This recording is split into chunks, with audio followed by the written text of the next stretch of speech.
रघुराज प्रताप सिंह का राजनीतिक भविष्य कहां जा रहा है? क्या योगी आदित्यनाथ की उंगली पकड़ सकते हैं राजा भैया? सियासत के मझधार में बीजेपी ही बचा सकती है बादशाहत। सबने पकड़ा किसी न किसी का हाथ, राजा भैया किसके साथ? यूपी की 403 विधानसभा सीटों में से एक है कुंडा सीट। इस सीट पर रघुराज प्रताप सिंह की बादशाहत 30 सालों से कायम है। सवाल है 2022 में राजा भैया का भविष्य कहां जाएगा? उनकी पार्टी का भविष्य क्या होगा? जो कार्यकर्ता उम्मीद के साथ जुटे हैं उनका भविष्य क्या होगा?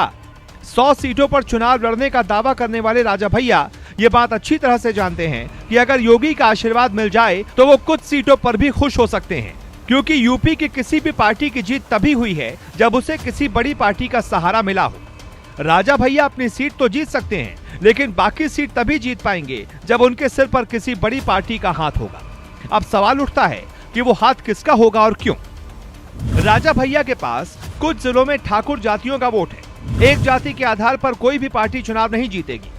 बीएसपी के साथ दलित, एसपी के साथ यादव, तो राजा के साथ राजपूत। यही कारण है कि राजा भैया के नाम पर प्रतापगढ़ के बाहर मुश्किल होगी।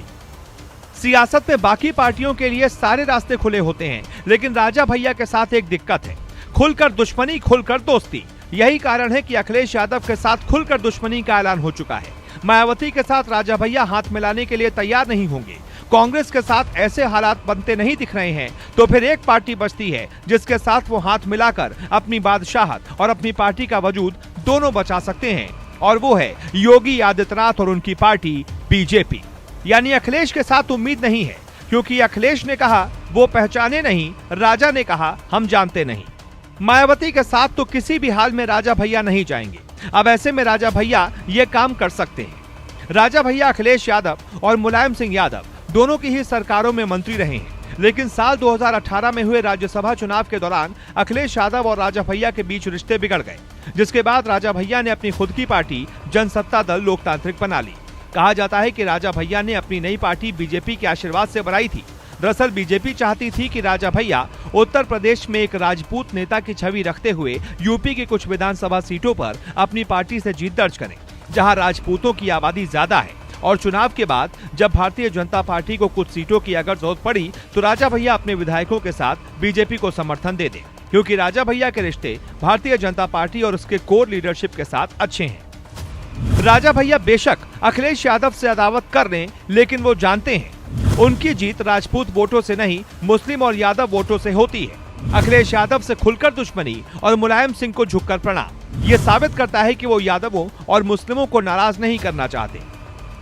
यानी अखिलेश यादव अगर कुंडा से किसी यादव या मुस्लिम उम्मीदवार को उतार दें तो राजा भैया का भविष्य 2022 में गड़बड़ हो सकता है।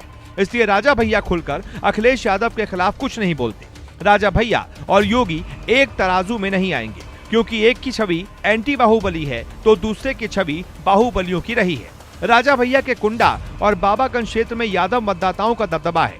राजा भैया ने यादव, पासी, मुस्लिम और ठाकुर वोटरों के सहारे सियासी दबदबा कायम रखा था।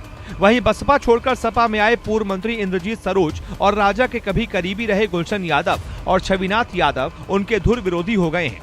बीजेपी ने भी राजा भैया के विरोधी शिव प्रकाश मिश्रा सेनानी और पूर्व सांसद रत्ना सिंह को अपने खेमे में मिला रखा है। कड़ी ऐसे जुड़ सकती है कि राजा भैया चुनाव जीत जाएं, उनके कुछ विधायक जीत जाएं और बीजेपी कम सीटों से जीते तो कल्याण सिंह की सरकार के हालात यहां भी पैदा हो सकते हैं। नहीं तो राजा भैया के पास अपनी बादशाहत बचाने का एकमात्र विकल्प है, और वो है खुद। Bureau report.